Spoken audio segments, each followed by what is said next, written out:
ఈ ఎమ్మెల్యేలు మంత్రులు తమ వైఖరిని మార్చుకోలేదు అంటే దాని అర్థం ఏంటి? జగన్మోహన్ రెడ్డి గారు చెప్పినటువంటి మాటని పూచికపుల్ల కింద తీసి పక్కన పెట్టేసి వాళ్ళు చేయదలుచుకుంటుంది చేస్తున్నారు అనేటువంటిది ఒకటి. మనం తెలంగాణలో చూసాం, మన దళిత బంధులో 30% కమిషన్ తీసుకుంటున్నారని నా దృష్టికి వచ్చిందని చెప్పేసి కేసీఆర్ చెప్పారు.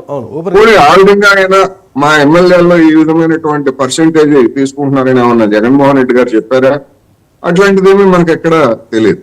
అందుకని ఇవన్నీ కూడా ఏంటంటే తెలంగాణలో జరిగినటువంటి ఎన్నికలు దాని ప్రభావం, అదేవిధంగా కర్ణాటకలో జరిగినటువంటి ఎన్నికలు వాటి ప్రభావం, వీటన్నిటితోటి అధికార వైసీపీలో వచ్చినటువంటి ఒక వణుకుకి ఇవన్నీ కూడా నిదర్శనంగా కనిపిస్తున్నాయి. ఇక్కడ నేను ఇప్పుడు ఈ పాయింట్ లో 50 నుంచి 70 మందిని మారిస్తే 50 నుంచి 70 మంది స్థానాలు మార్పులు, టికెట్ల మార్పులు ఇవన్నీ చేస్తే తిరుగుబాటు రాదా? అసంతృప్తి రాదా? నిజంగా కూడా ఇప్పుడు జగన్ ఆలోచన వర్కౌట్ అవుతుందంటే ఏం చెప్తారు? అదే చెప్తున్నా. ఇక్కడ తెలంగాణలో జనం మెచ్చని లేదా వాళ్ళ మీద వ్యతిరేకంగా వచ్చినటువంటి వాళ్ళని ఎమ్మెల్యేలని ఎవరిని కూడా తీసేయకుండా బలవంతంగా నిలబెట్టినందుకు ఇక్కడ కేసీఆర్ చేతులు కలుసుకున్నాడు. పక్కనే ఉన్నటువంటి కర్ణాటకలో అధికారంలో ఉన్నటువంటి బీజేపీ దాదాపు 60-70 మంది ఎమ్మెల్యేలని మార్చేసింది. అయినప్పటికీ అక్కడ బీజేపీ ఆ విధంగా మార్చి కూడా అక్కడ బీజేపీ చేతులు కలుసుకుంది.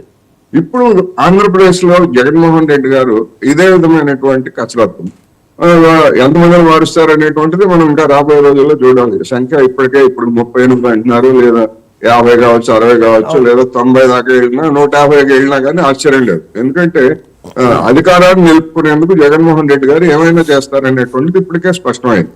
ఇక్కడ ఈ అనుభవాలను